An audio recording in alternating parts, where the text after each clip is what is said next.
great bands in Dundalk at the minute. Bands like Just Mustard, OL's 84. Yeah, they come in waves, but the Spirit Store has always been an epicentre of music. And it was a place where I cut my teeth, and many others like me. So, in your biography online on your website, you said you took the boat over the water over to Liverpool. Was that to a family member? No. No? No. I left home to find home. I just stumbled across a blog called Diaries of a Rock and Roll Star, and I thought, well, that's me. Because I was in Foss at the time. Right, what age? I was 19, so a few years back. I just decided to go for a couple of weeks. I got really addicted to this band called The Lads, and I just was inspired by this blog and the writings in it and all the bands that were in it, like The Stairs and Shack, and I just needed to get out of Dundalk for a while. It's like I needed to get out. There was more out there. I needed to discover. I needed to develop as a writer and as an artist and as a human being. So Liverpool was great. I felt at home instantly, and I bussed outside the Cavern Club and I got an education on life, really, from homeless. Two homeless men in particular really inspired me, and they taught me about empathy and poetry, and the musicianship there was amazing, and never been outside Dundalk before, and I was there for the Pride Festival. The first kind of Pride Fest was actually working in a bar for that, and that blew my mind. Boy from the small town, seeing all that, it was great, and again, just a welcome, and the Mersey Sippy, so it seeped into me, and I got some good songs out of it. You say you can't beat the education you get on the road, yeah. And I assume you're probably referring to an experience like that you absorbed so much. I'm interested, you mentioned you met two homeless men. Were they musicians? No, they were just people that found themselves in a certain position, but self-education is key, I'm not putting down any kind of schooling, but I think self-education is key, and you have to, if you want to be a writer, if you want to be an artist, I think you have to study the great poets and the great writers and the great painters and people who excel in their field, like, even people in sports, and just get out and do the work, I think there's I kind of have a bit of a gripe with a lot of bands and musicians these days that are putting lyrics out into the world that are just empty and hollow, and they're just like phyllo pastry, they're just so weak. And I think, okay, music is definitely, it's a release and it's a healer, but it's a carrier of great ideas.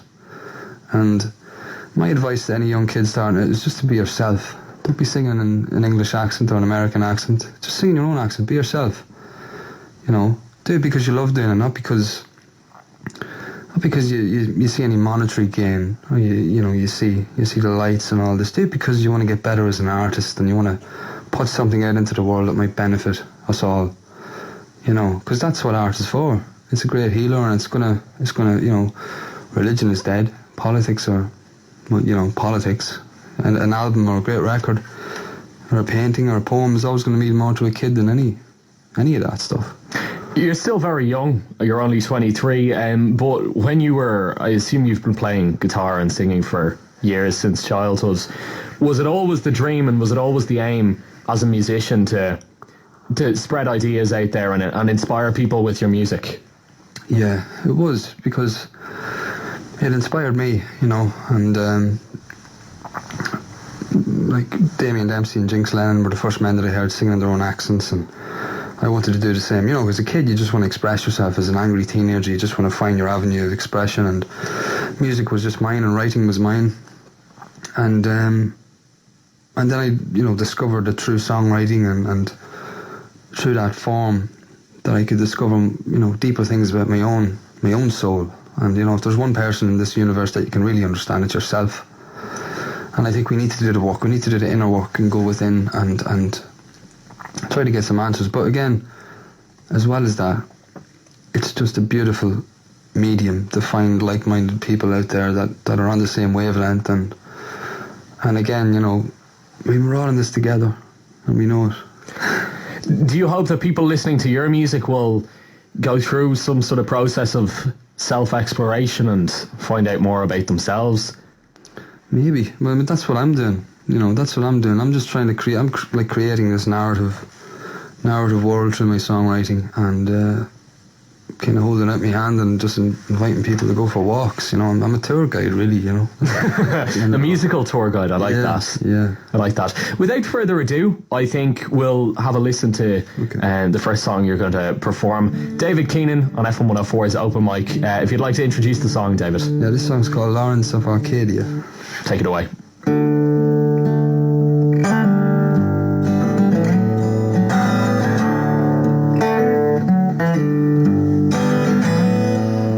Just realized my mind's been asleep. My past lives in a mausoleum.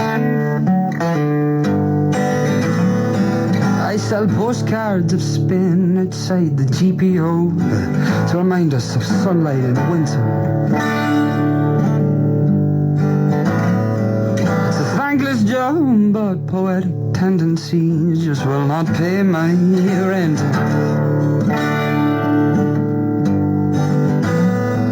On these scorched streets, I praise the gods. I open my mouth and see what heaven sends. Oh, I am calling all the bards in to illuminate me now. And if I lean towards the trigger, you say, I hear you can't kill a killer now. Can't kill a killer, no, you can't. I am Lawrence of Arcadia. Who exactly are you anyway?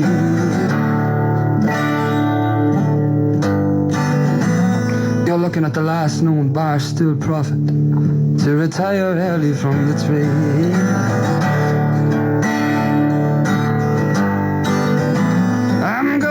Fishing for pearls of wisdom, I'll be dancing through the pissing rain. You're welcome to join me, young annoyance, for I find you quite amusing all the same.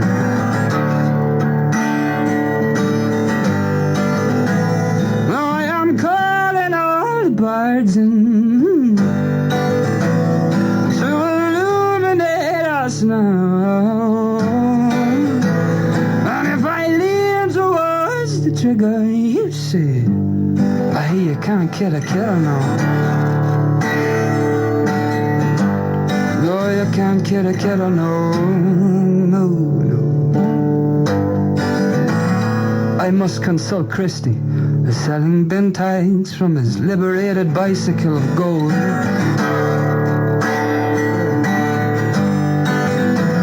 Oh, if there's answers to be sought out, it is him who knows all that's been told.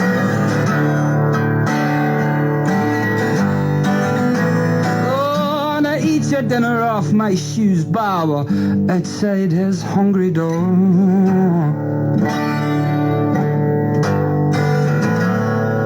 Well, I know I'm taking notes, but tell me, who is it that's keeping score?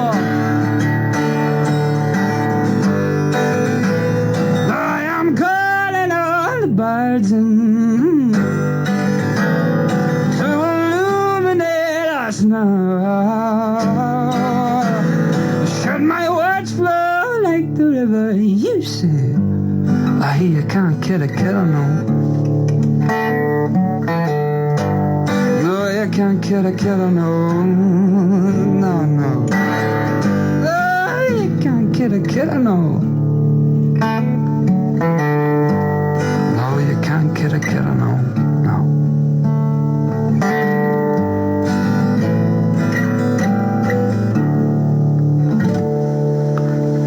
This is FM 104's Open Mic with Gavin Dowd, speaking to David Keenan, performing Lawrence of Arcadia. You get very, very into it and very, very consumed by a song like that. How do you feel? How do I feel? It's just, I suppose, I go back to the place I was when I wrote it, which I'm not really sure where that is. It's just, some of these images just flow out, and you just have to capture them. But I'm not sure, really. They're open to interpretation, Is there a big rush when you get an idea or a eureka moment for a song, for a lyric, to get it down on paper and start banging away at the guitar and practicing it? Yeah, there definitely is. I mean, that's what you're chasing. You're chasing that hit as a songwriter, every time. And sometimes a song can come out of the ether and it can write itself in 10 minutes, and then you have to kind of do the work with it. You have to churn. You have to get up in the morning. You have to go out and you have to put the hours in. And I've been doing that a lot more recently.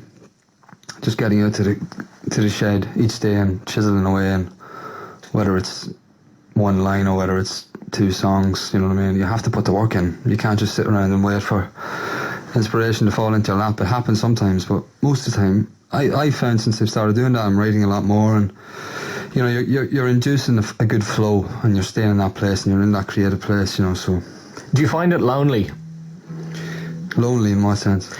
Going out yourself into the shed, as you say, and absolutely banging away. No? Absolutely not. No, it's my art. I love doing it. It's total escapism. It's totally therapeutic. It's just, again, when you have ambition to create a body of work, and you're not just writing something that's hollow. I mean, I'm trying to pour my whole soul into these songs. I think that's why people relate to it, because it's just honesty, Honesty is key. You mentioned going out into the shed, chiseling away, banging out songs and working on music. Are there ever moments that you fear where there'll be periods of time and long stretches where you won't have that inspiration, you won't have that motivation, and you won't have that impetus to get songs? A great friend of mine, Harry Hoban, told me, if you have writer's block, write about having writer's block. Okay. It's the best piece of advice I ever got in regards to songwriting. And absolutely not, because at the end of the day, I'm just a persistent note taker. So I'm just taking notes constantly. Every day I take notes and I'm just singing them, So that's really it. No, it's just, again, it's all about the next song. You're only as good as your last song, so constantly trying to chase that new song. And the process is just everything. And it's a joy to be able to get out and travel and doing something you love doing. But it's important as well that you put the work in and you put stuff out into the world that have some substance, Which do you prefer more, getting out on the road and playing gigs, or the actual process of writing songs and taking one nugget and one little idea and making it something bigger? Well, I suppose they go hand in hand, because you can write great songs, but if nobody's going to hear them, do you know what I mean? And it's just great to be out onto the road. Like this summer was a summer of firsts for me, travelling through Europe, and that's all experience that I'm going to churn into songs, and again, you're trying to find your tribe of like-minded souls that are out there, and you're trying to reach them through the medium of song and melody, words and melody. So that's the exciting part, I always look at a map. I often look at maps of the world and think, how much will I see, and not doing too bad. Just on that note, where would you like to go? What's the plan over the next couple of years? Would you like to tour a particular continent? I'm not sure really. I'm working on my first album at the minute, and when that comes out, obviously I hope to do a bit of travelling with that. But it's the unknown. That's the exciting thing. It's the place you haven't been yet. That's exciting. But you have to live in the moment as well, and get up every day and be appreciative for what you have. And as I say in the mornings when I get up, another day in paradise. You have to create the world that you want to exist in. So traveling's beautiful. It's great to be traveling, and to be traveling, doing festivals and getting up and playing your songs to people. It's very personal. It needs to be something to not take for granted. It's pure. It's just pure expression. It's beautiful. You mentioned the new album, the debut album even. Have you any idea when it'll be released? I'm hoping to have something released in early next year. So I'll be putting together a small Irish tour over the next month or so, and I'll be playing around, and then it's all kind of building towards my first headline show in Whelan's on the 6th of January. So that'll be a great way to start the new year, and hopefully get a release after that, and see what happens in the new year, you know. But yeah, no, it's exciting at the minute, you know. Are you looking at a particular theme for the album, or is it just going to be a collection of songs with different backgrounds? Just a collection of songs, just a collection of stories, and just you know, a record is just like a photograph of where you're at a certain point in time. But I'm excited just to get into the studio and to express myself, and just to stay true to the honesty and just the stark quality of the songs, and I just want to share them with kind of like-minded souls who are on the same wavelength, and hopefully, you know, they resonate with people, you know. There was a song I listened to of yours called Cobwebs. Yeah. The main lyric there being, "It feels like I'm walking through cobwebs." What does that lyric mean? You know, it's one of those days where there's kind of the rain's hanging in the air. It's just about to rain. It's trying to rain. I was just walking up Dearbhla Street, and there was a collection of images just came floating through me. It was a real atmospheric day, and you know yourself when you're walking through that mizzly kind of rain. It feels like you're walking through cobwebs, you know. But again, there's a friend of mine, Harry Hoban, who said, "What are you at today? What's the plans for today?" And I said, I'm off to meet an Estonian girl by the Panama Cafe, and he said, "There's a line. This line of your next song, you know." I said, "Okay, Harry." I know cobwebs. So check in post, Harry. This is FM 104's Open Mic with Gavin Dowd. I'm speaking to David Keenan. He's got a debut album coming out sometime soon. He's got his first show in Whelan's on the 6th of January. 6th of January, yeah. And we're going to speak a little bit more about his gigging and the background to his music and his influences in just a minute. It's FM 104's Open Mic. We're live on FM 104's Open Mic. Call 6797 FM 104. FM 104's Open Mic with Gavin Dowd. Booking your car in for a service used to be... Keenan this evening. David, you were mentioning that one of the songs you sing, you play on piano and you play guitar as well. Who taught you these instruments, or are you self-taught? Oh, well, I'm just kind of tinkling on the synthetic ivories of late, you know, the piano. My housemate Gar actually bought a piano and put it in the garage, so I've just been learning.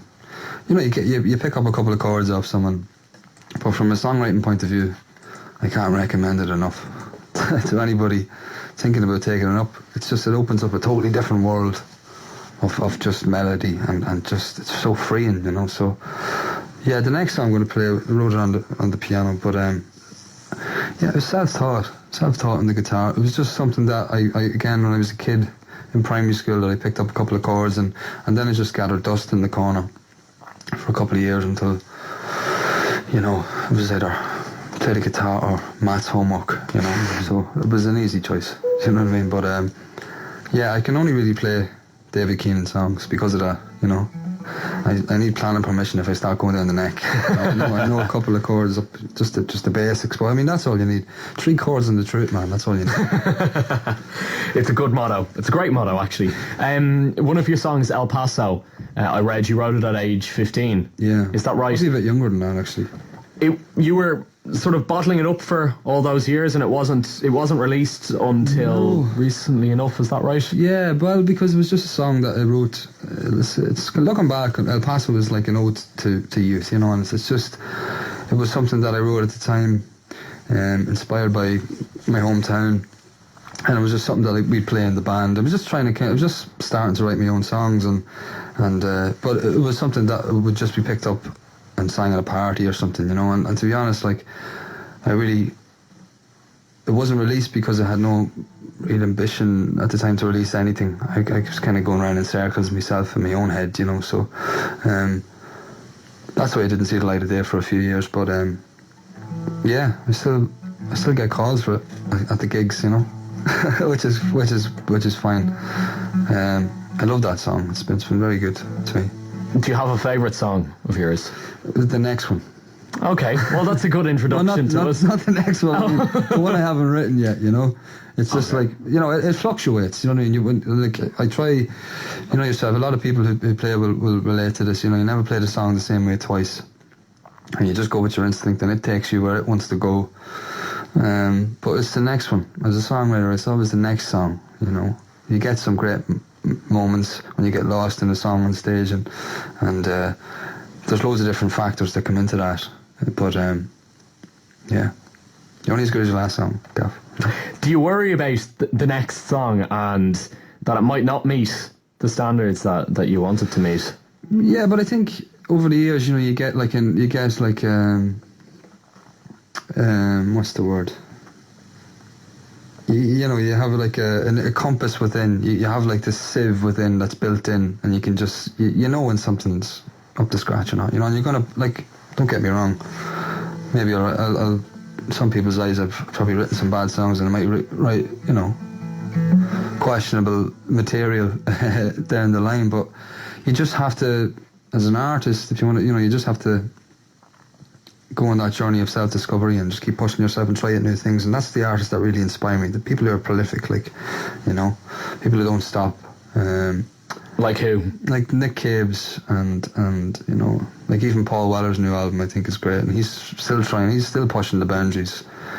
People who just don't, people who are artists, you know, make art and push themselves and, you know, take risks and make bad albums because they've taken risks, and that's what it's all about. You need to have balls, you know. Any secret to getting balls, or just have no fear? Just have a strong sense of who you are, and don't be afraid, and don't be afraid of that person, you know, scars and all, and nobody can see through your eyes. Nobody can, you know, for anybody starting out, no promoter or manager or record company executive can tell you how to write songs. If they were any good at writing songs, they wouldn't be. They'd be doing it themselves. Yeah.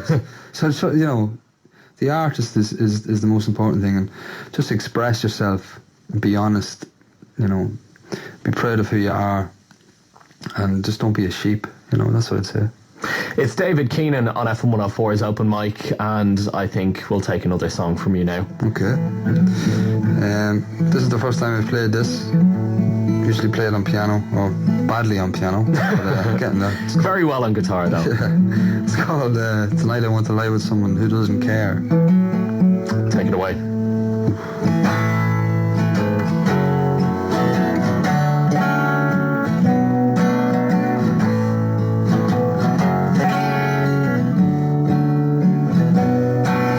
I entered a room filled with elbows and knees.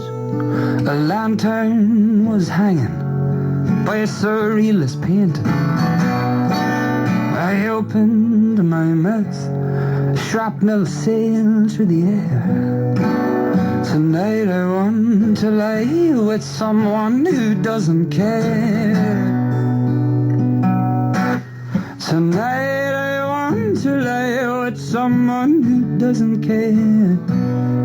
If my laces are tied, oh, my background is poor. Well, is this too much to ask? Take this lock of my hair and lead me to a lover of the creosote stained stair. Her skin was the colour of an Italian summer. Her eyes carried sadness and hope in equal measure. Her head of tangled curls remained untouched by chemicals, an ancestral trait that made her mother proud. She said she lived by the ocean, but she longed for other fields, for other streets and other alleys where more crimes are committed. She commented on my lips, then we slowly undressed. I called upon the 9 sisters while she called out my name.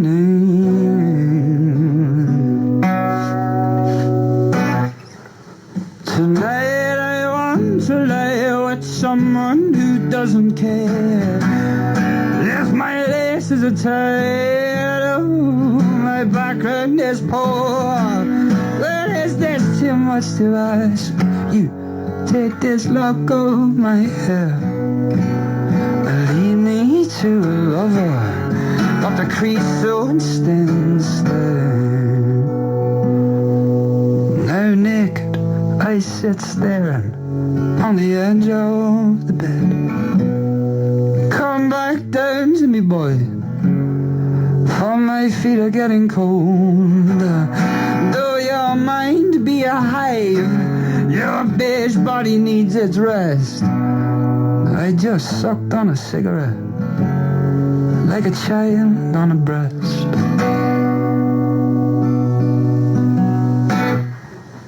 Tonight I want to lie with someone who doesn't care. Oh, if my laces are tied, oh, my background is poor. Is this too much to ask you? Take this lock of my head and lead me to a lover of the creaseau stands there. Yeah, you lead me to a lover of the creaseau stands there. Tonight I want to lie with someone who doesn't care. Someone who combs my hair. Lead me to a lover of the creaseau stands there. This is FM104's Open Mic. Gavin Dowd here, speaking to David Keenan, and live music from him as well. A text came in from Mary, just wondering if Dave is going to the match Tuesday in Tala. I won't be going to the match. No, I won't. I have an appointment with my grandfather, so spend the night with him. sorry about that. Mary will be disappointed. But come on to town anyway. I'll be cheering. Oh yeah. So you played us Electric Picnic earlier in the year. I'll ask you about that in a couple of minutes' time, and I never really fully got to ask you about your influences, so we'll explore that in just a minute on FM104's Open Mic. FM104's Open Mic. Actually, I've done 4.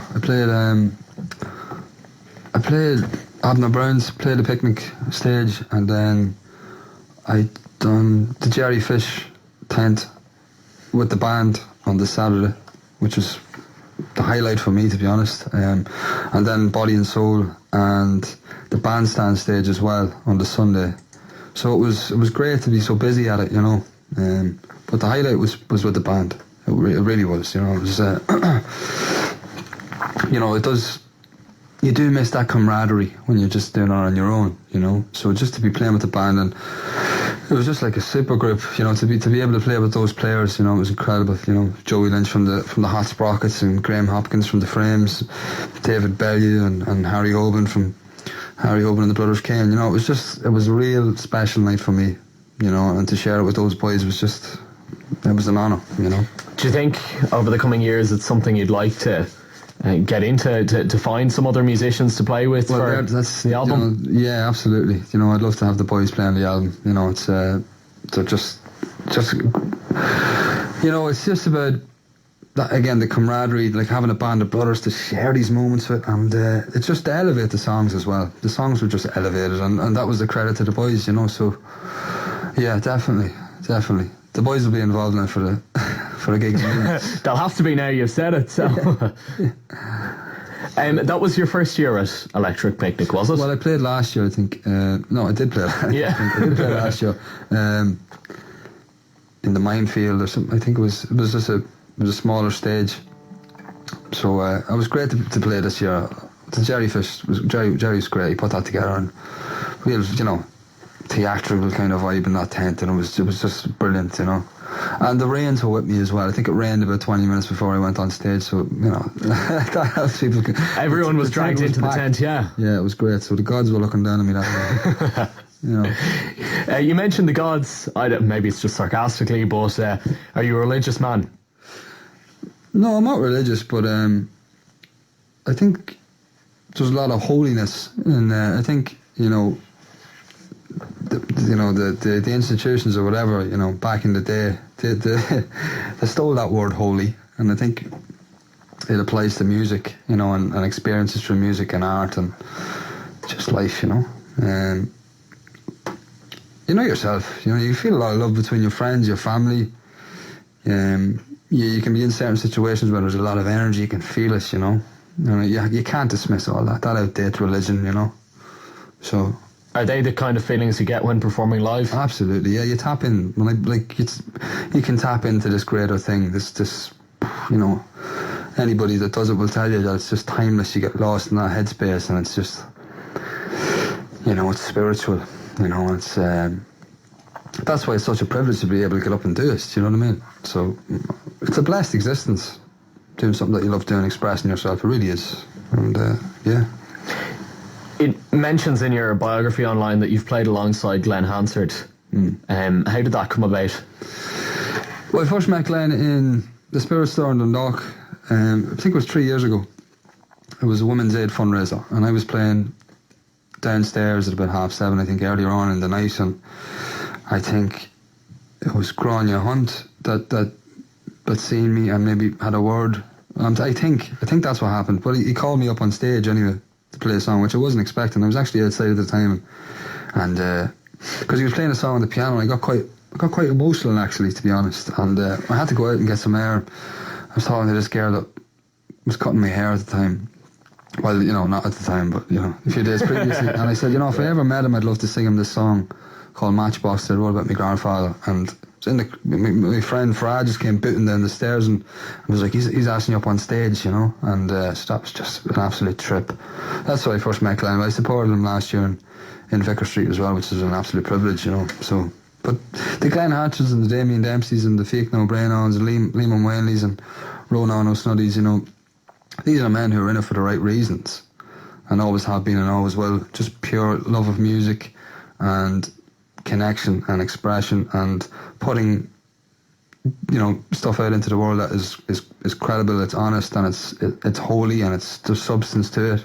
They're not doing it for ill-gotten gains, you know, and so they're the real teachers. So, yeah. In terms of your influences and where you got your inspiration from, was there anyone you listened to at a young age and you thought, this is why I want to get into music?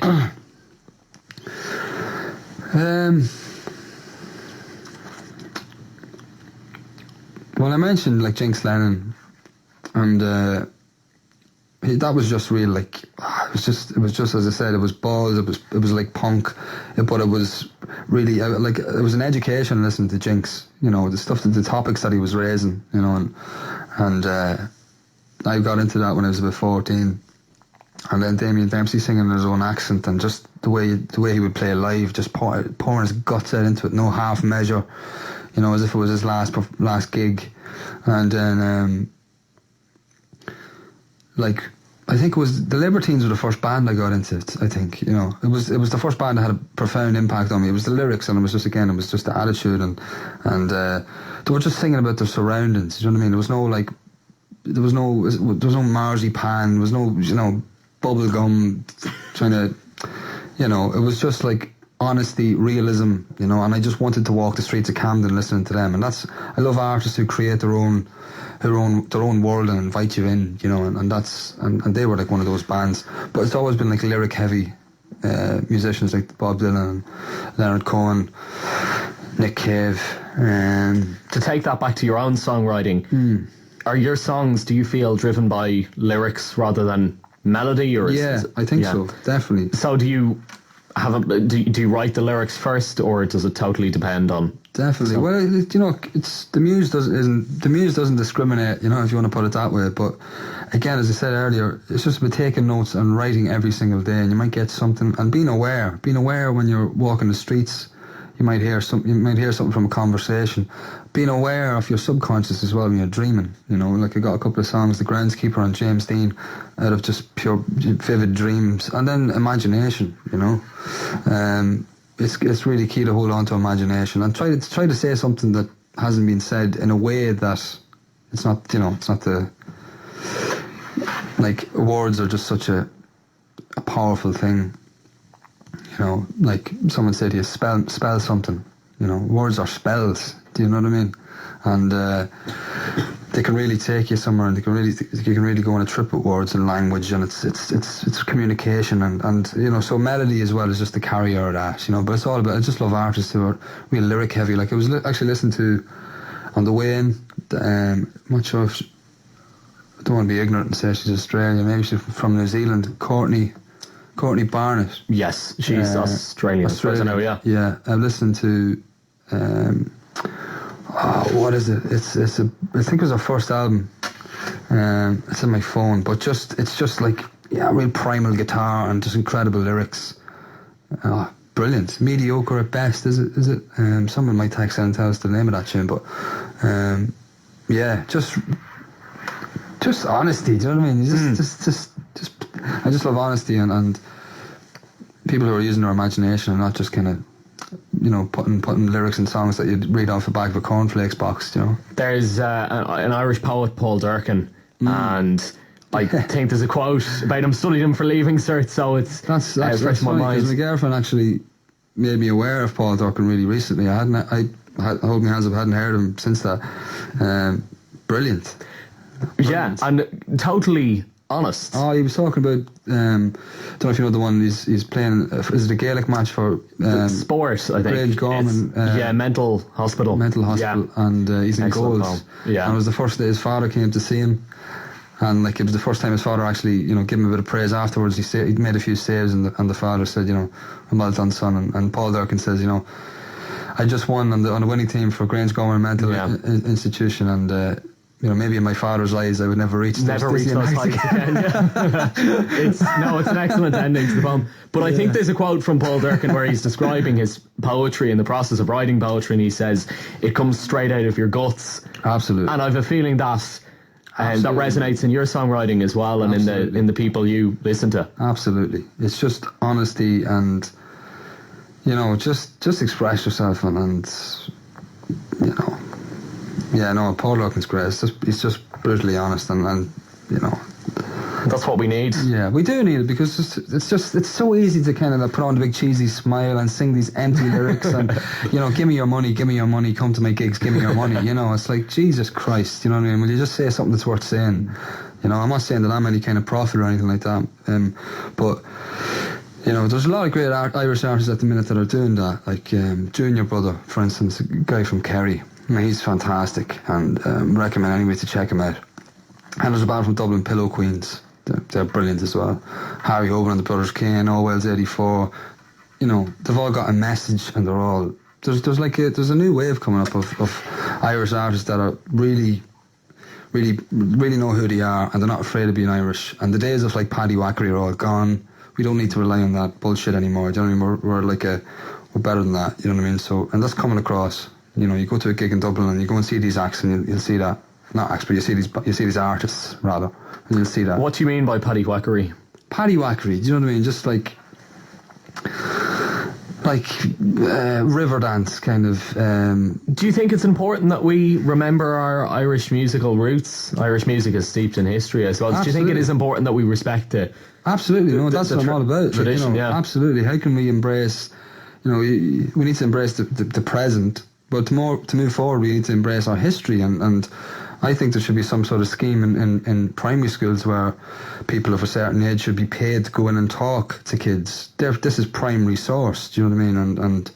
And this needs to be investigated. Like my grandfather, for instance, people of his age who have lived through the emergency and have seen the ups and downs of this country, and an infantile country in that sense, and you know, 'cause the history is so recent, you know, and there is elements of that slipping away, I think, you know what I mean, and we need to investigate that and be proud of who we are, without kind of, as I said, wrapping it up in I think I heard you talking with the last guest about the whole leprechaun thing in England and stuff, and I think we're putting that on ourselves. I don't think that exists at all. I don't think that exists at all anymore. I think we're a land of you know, intelligent people with a great musical and cultural past, and we need to respect that and bring it forward in the right way. Do you know what I mean? And not kind of take the easy option and as I said, Paddy Wackery and all. Look, you know, we're beyond that. We don't need that. We shouldn't be afraid of who we are. We shouldn't be afraid of anybody, you know, as a country. This is FM 104's Open Mic. It's Gavin Dowd speaking to David Keenan, and we'll take a final song from you. Oh, jeez. I think now. Right, okay. I wasn't expecting. Sure, what tune? You're tuned up. I am tuned up. Well, I'll play the good old days, seems like we're just talking about that, because it's an ode to the past. This song was inspired by a book I came across in my grandfather's house about the emergency, Dundalk, in the emergency in the during World War II and rationing, and the images in that book.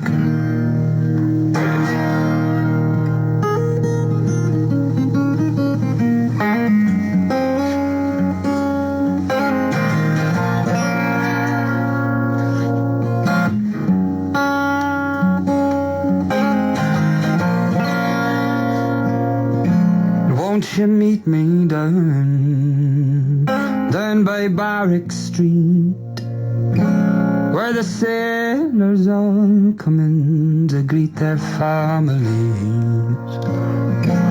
I heard an old one speak of the emergency,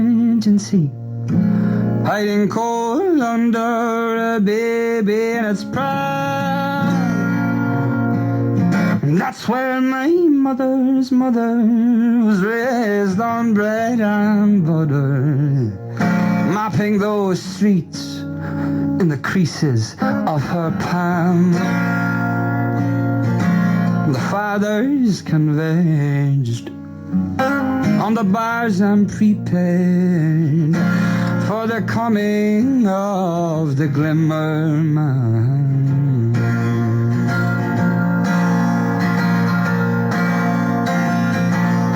We won't shed no tears for the good old days, but for talk's sake we can mourn them in a song.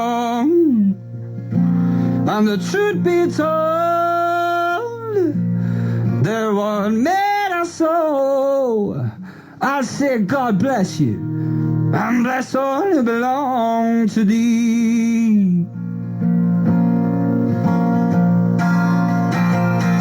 Yeah. Won't you meet me down by the pork factory houses, where all the bicycles, they are all travelling in unison?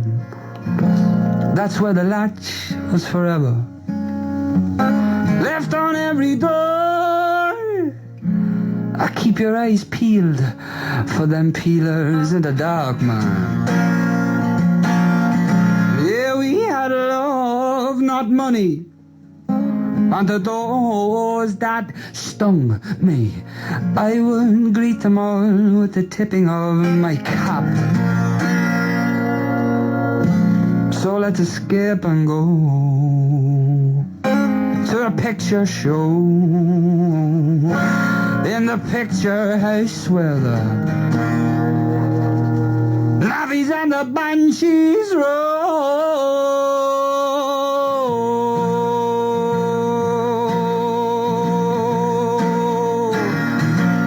We won't shed no tears for the good old days, but for talk's sake we can mourn them in a song. And the truth be told, they're what made us so. I'll say God bless you, and bless all who belong to thee. Oh, bless all who belong to thee. God bless. God bless all who belong to thee.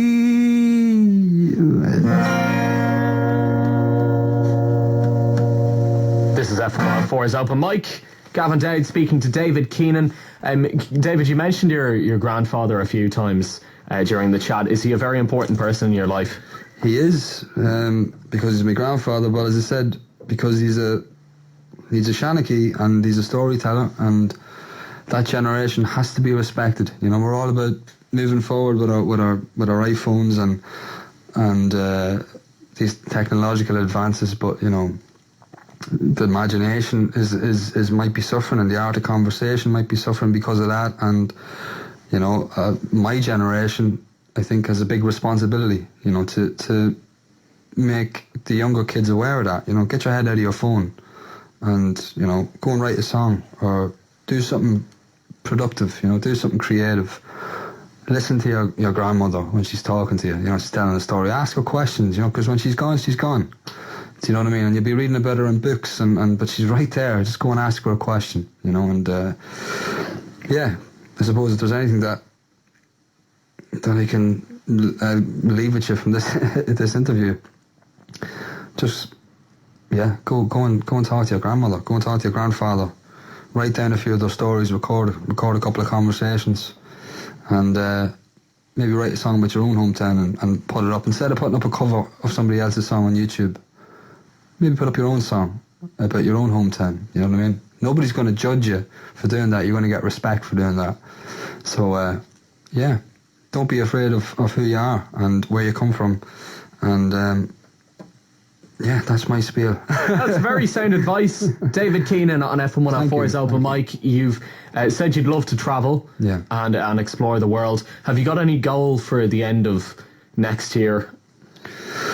Just to be still kicking, still writing songs. Who knows what tomorrow knows, but I'm just going to keep trying to develop as a songwriter and try to get, to learn my craft and get better, and then just travel and hopefully meet like-minded individuals and make some beautiful memories. You only hear it once, or maybe we're not, I don't know. That's another conversation. But, there's another song to write. As my grandfather says, enjoy yourself, it's later than you think. So I'm just going to go out and keep doing what I'm doing, and getting plenty of support from family and friends. So it's a beautiful thing.